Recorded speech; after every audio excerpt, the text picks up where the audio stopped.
What's up, guys? Orca's here, and today we finally have the day. It is the Bad Batch season finale episode. Not the full season breakdown, it's the final episode breakdown, as you probably see from the thumbnail, or not thumbnail, title.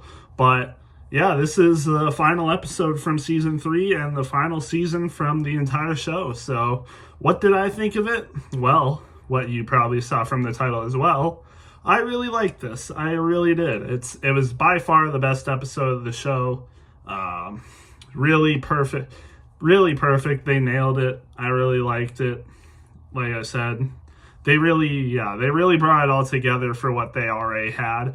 For what they had, I would say it was definitely a 10 out of 10 episode for sure, and a great way to wrap up the show. Arguably a better finale than Rebels, which I think Rebels is a really good finale, but arguably, yeah, this episode might have been better than the Rebels finale. So, and that's saying a lot, because yeah, like I said, I really like the Rebels finale as well, and that's the only one I can really put it up against. I mean, it's a 10 out of 10, so you know it's good, but I mean, I wouldn't put it up there with the Clone Wars finale. I think the Clone Wars finale is definitely better than this, but because of just how good Clone Wars is in general and how they wrapped up such an amazing show.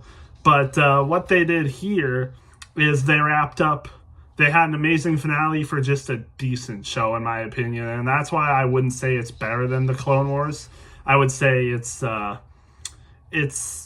just a small bit. So there's like 10 out of 10 episodes, and then there's like, holy shoot, that was the best thing I've ever seen episodes. And the Clone Wars finale fits that category, while this episode, I would say, just fits the 10 out of 10 episode, because I got a lot of those for Clone Wars, and we'll start making Clone Wars videos soon, I promise. Hopefully we get to make those soon, because I've been wanting to, but with work and college, it's kind of been hard to make more than 2 videos a week. It's only been a couple times where I've been able to do that, but anyway, let's just get to the episode breakdown then. So we kind of start off with Wrecker, Hunter, and Crosshair kind of still in the jungles, getting to the base. And we see that Wrecker has an injury. And at that point, I was like, oh my gosh, Wrecker, it's not looking so good for Wrecker. He might die here. He's got this injury. He's, a little disabled. Things aren't looking good. But, yeah, I just had to wait and see. I was very tensed up for the entire episode. It was a struggle to get through. But then we go to Omega and her gang in the prison, and they stage a breakout. Emery's not there. It's the other doctor or whatever. I don't remember her name. I'm pretty sure she had a name, but I don't remember it. They kind of stage like a thing. They like reassemble the droid to make it stab the doctor. So they're able to knock the doctor unconscious with the droid, which I thought was kind of interesting. And I didn't notice this before, but somebody mentioned it on a breakdown I watched. It's kind of a callback to the first episode of the season, where the Bad Batch is in the training area, and they're going up against those sentry droids, and they use a certain plan to like reprogram the droids, and that's exactly what Omega did. So it's a cool callback to that. So they're able to escape. They crawl through the wall, which still is kind of weird to me. And they mentioned that too. It's like they even mentioned like the poor construction of the walls too. I'm pretty sure Hemlock mentions that the doctor or something just did a poor construction job with the walls. So I mean, they knew what they were doing. They knew that it was kind of absurd that they're able to break through the wall to escape. So they even mentioned that, and it makes sense. Like, I don't really think there was a better way to escape, honestly, for them. So, I mean, it makes as much sense as it can. But they're able to escape. They find the Zillo Beast. Omega is able to wave off the distraction of the people there and set the Zillo Beast free, and creates absolute destruction of the entire base. So that was fun to see. Then we cut back to the other three.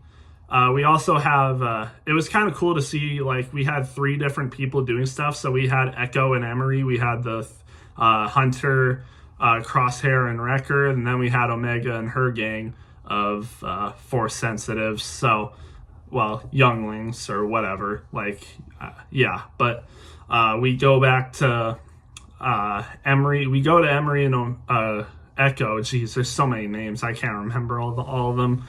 Well, I can, but, you know, I get them mixed up. But Echo and Emery are on their little side mission. They're doing some stuff, and Emery's like, Echo asks the questions like, why is she doing this? And Emery admits that she was wrong about this base and how it was supposed to be safe and secure and good, but she realizes she was wrong and she needs to make up for her mistakes, and that's why she's helping. So it's cool to see that moment between the two. And then we also see, again, Crosshair, Wrecker, and Hunter. And Crosshair, you know, he's thinking a little selfishly because, and it's not from a bad intentions, but he tells Wrecker and Hunter to leave him and go contact Rex, and he says he should find Omega on his own, and if he dies, he deserves it. And Hunter's like, oh no, we're not doing this. We go as a squad. We're still a squad. And before that, Crosshair was like, look, this squad died when Tech died, and that really hit hard. Like, man, I didn't think he was going to go there, but again, Hunter insists they're still a squad and they need to stick together. Because arguably, like another breakdown person said, after Tech's death, I think the squad has gotten closer after his death. Like, Crosshair's back with them. They're, you know, they all get along really well, especially after the little feud between Crosshair and Hunter at the beginning of the season. I'd say they're like as close as they've ever been, besides maybe during the Clone Wars. So, yeah. So they go together, obviously. I should talk about Hemlock, too, because once the Beast is free, he gets a little talking from Tarkin, and Tarkin's not happy about what's going on, and he's like, "Oh, you got this taken care of? Well, I guess I'll have to wait and see because I'm making a visit, so yeah, it better be all right."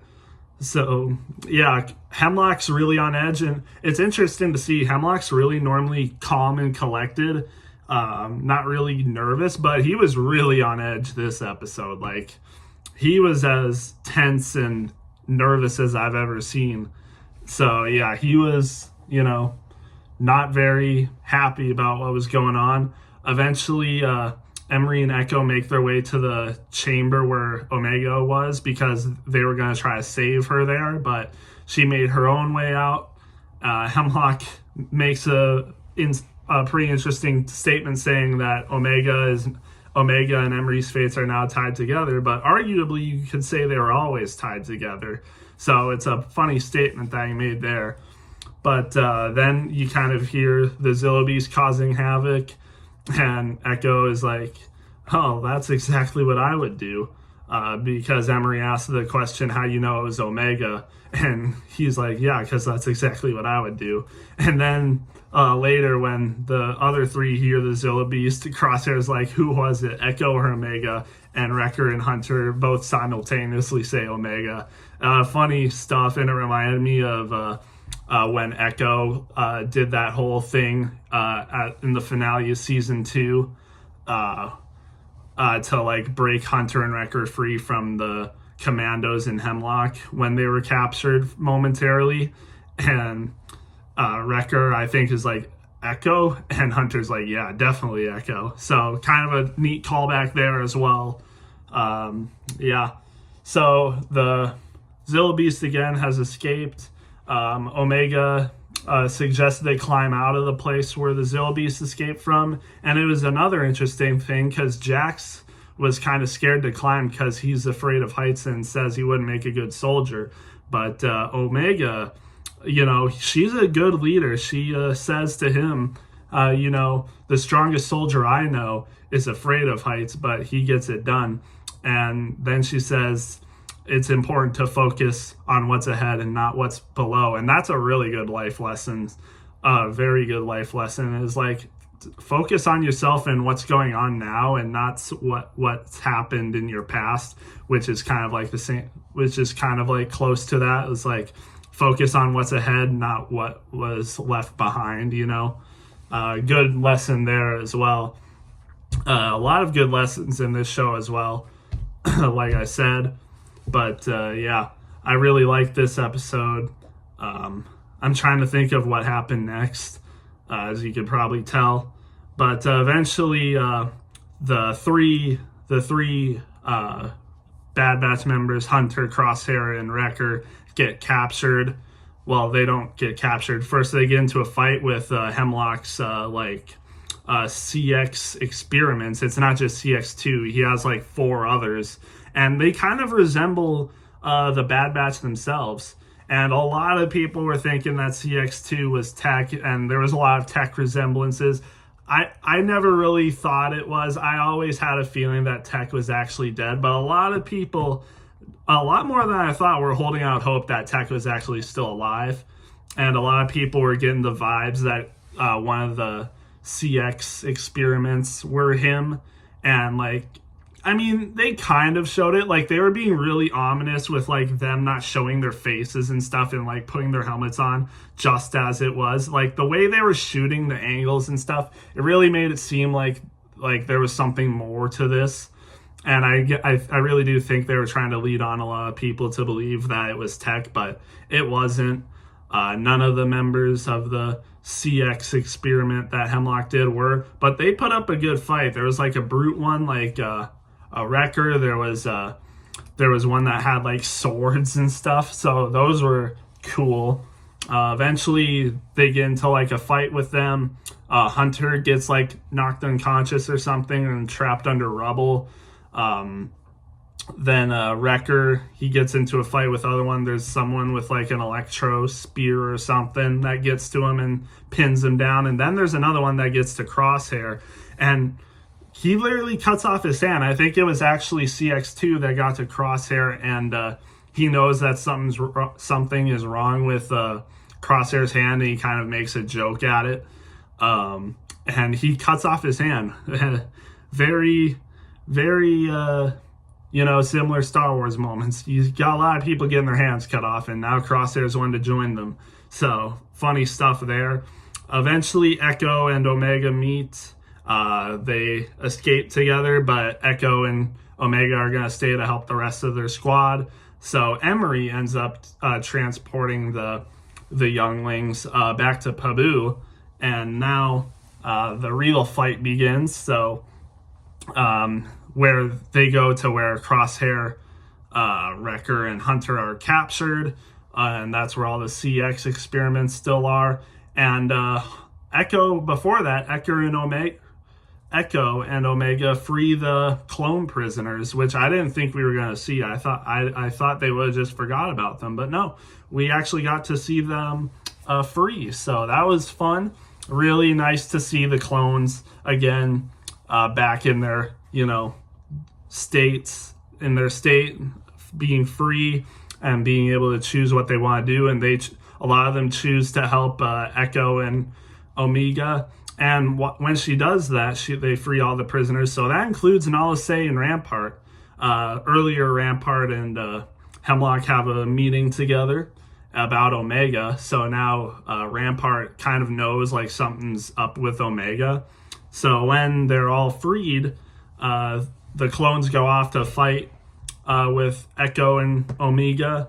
Nala Se has a little moment with Omega and says that she should stay with the Bad Batch, which I thought was interesting because, we know Nala Se in her past. She definitely didn't care for the clones at all. She saw them as property, and she was willing to absolutely frame Fives in order to make her plan succeed with Darth Tyrannus and Sidious. And she basically got she got Fives killed when she drugged him.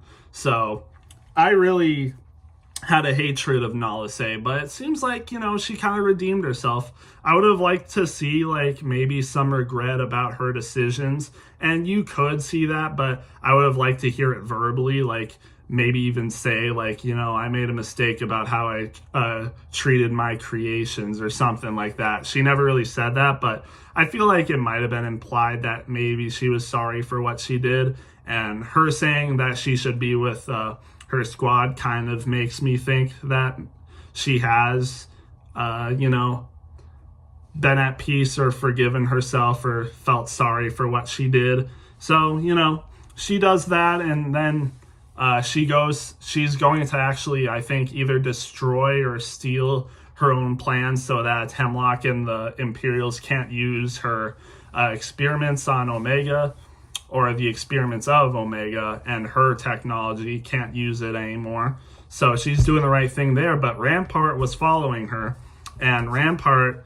he's looking out for himself. He's selfish, and he wants his own power and stuff, and he wants to be, he wants to be the one in power and, like, at a lead spot in the Imperial Academy and stuff like that, just for his own gain.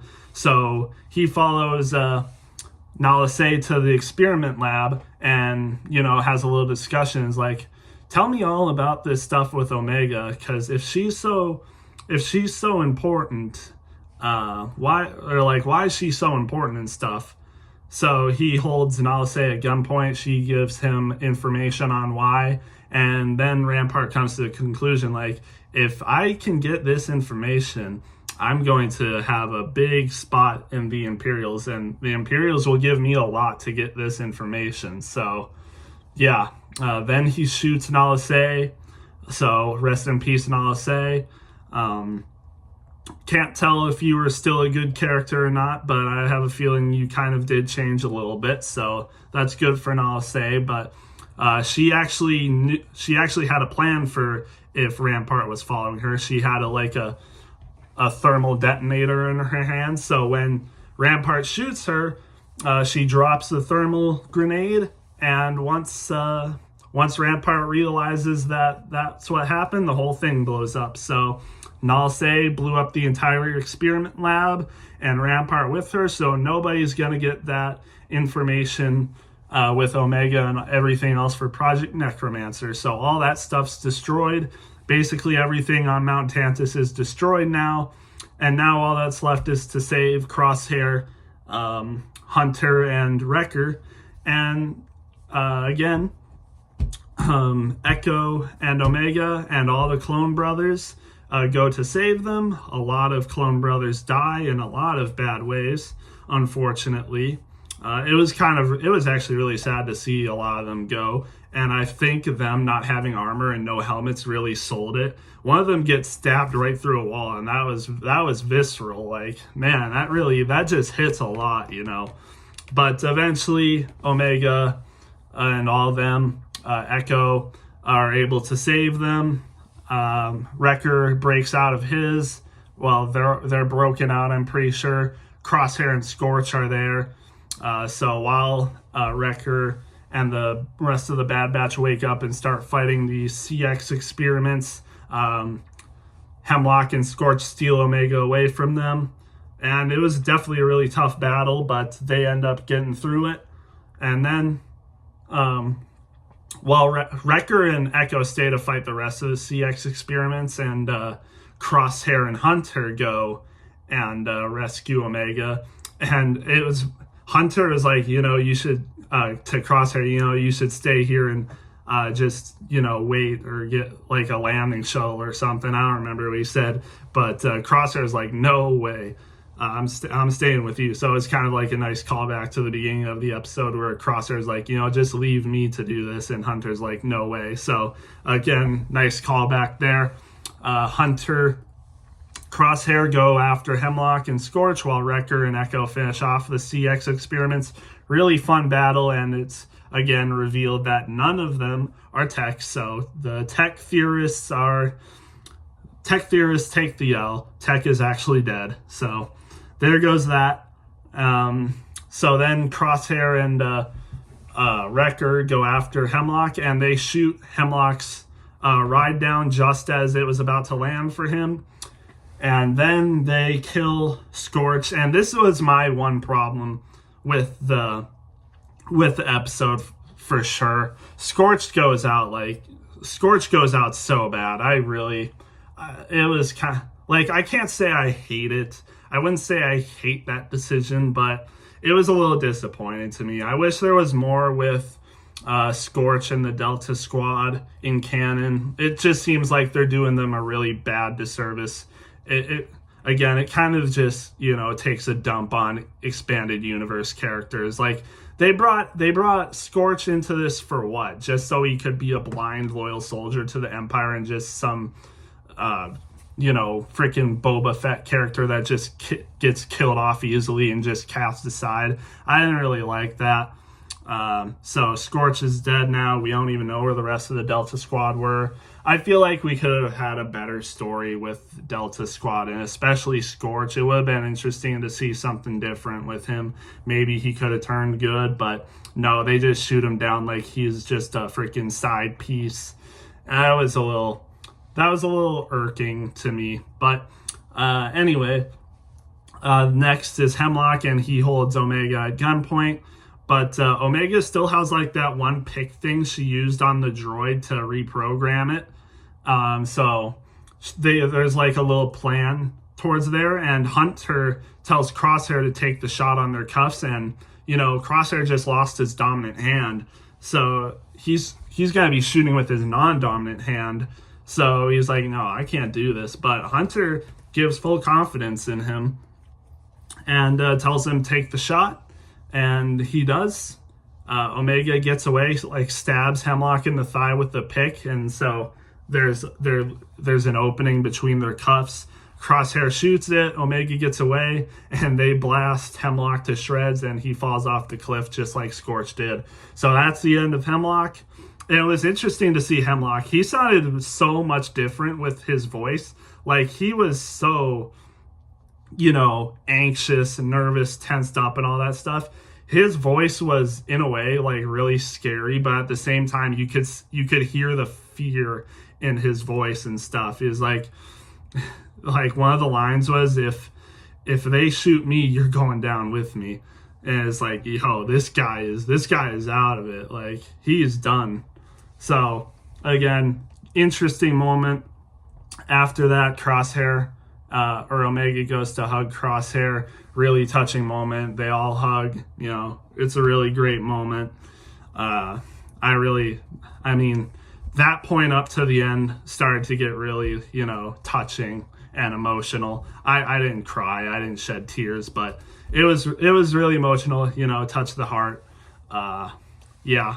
So they get away. All of them get away from Tantus, and as soon as they leave, we get to see the Imperial Star Destroyers for the first time in canon. That was really sick to see. I really liked that scene, and it was Tarkin obviously showing up on Tantus, and he asked if anything was salvaged. One of the other people says no, and Tarkin's like, he voices his disappointment, and then he says, divert all funding to Project Stardust. And if you know Project Stardust, that's the Death Star. So now we know how all of the Empire's kind of money and resources went to the Death Star.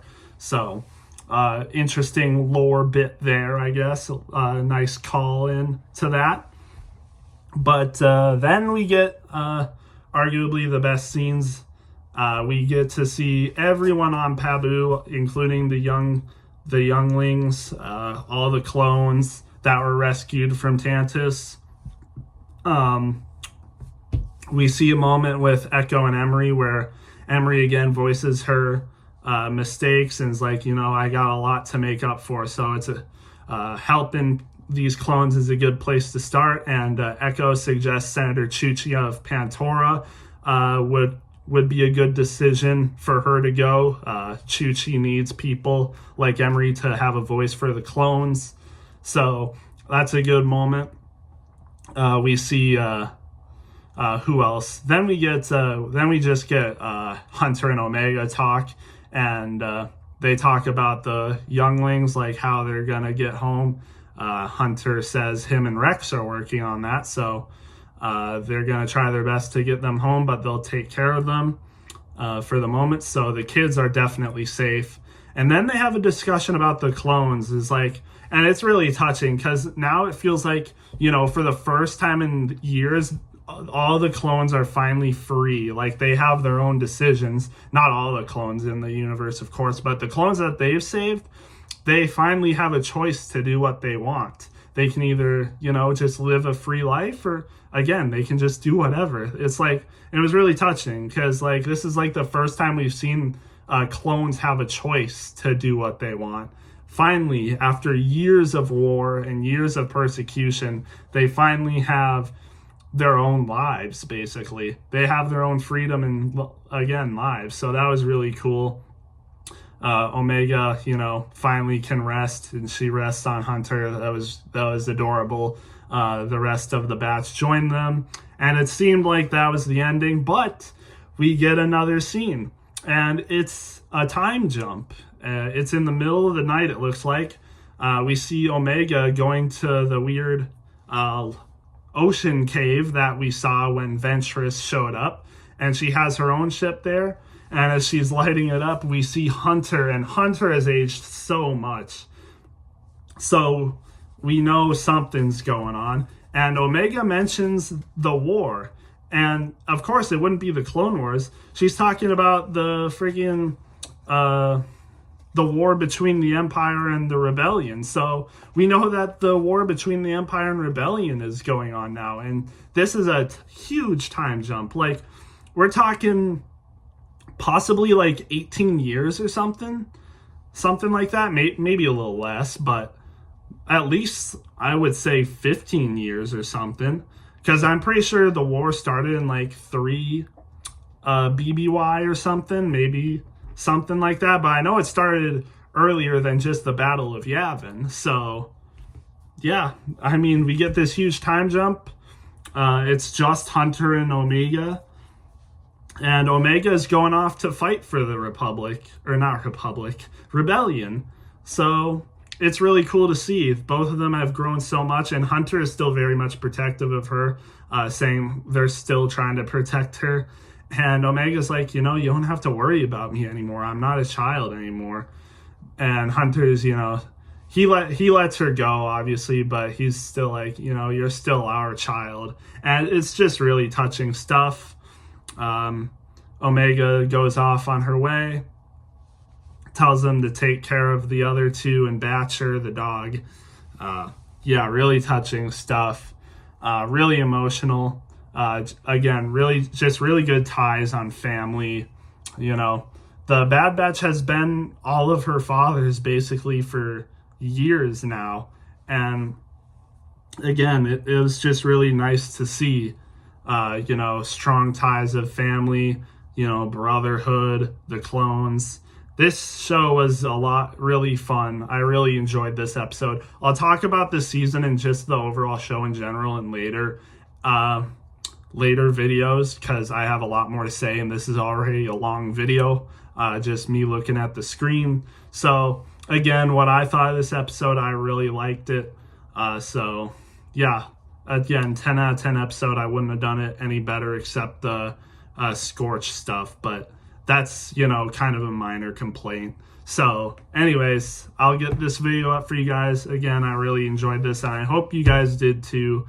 And we'll see you for the season 3 review later sometime, and then the whole show review later sometime. We got Tales of the Empire coming soon, so I'll also have a video on that as well. It's gonna be a lot, but hopefully I'll get to it.